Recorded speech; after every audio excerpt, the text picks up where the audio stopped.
Efendim, gazeteleriniz.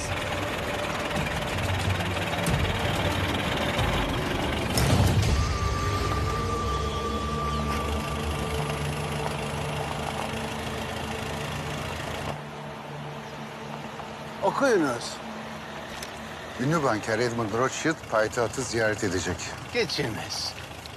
İngiliz, Alman ve İtalyan donanmaları borçlarını ödemeyen Venezuela donanmasını kuşatma altına aldı. Geçiniz. Hidiv prenslerinden Fuat Efendi'nin idaredeki başarısı. Durun. Devam et. Devletin borçlarının büyük kısmını ödemiş. Mısır halkı rahat bir nefes almış. Bu Abdülhamid'i de memnun edecek bir haber. Mısır için mühim bir aile.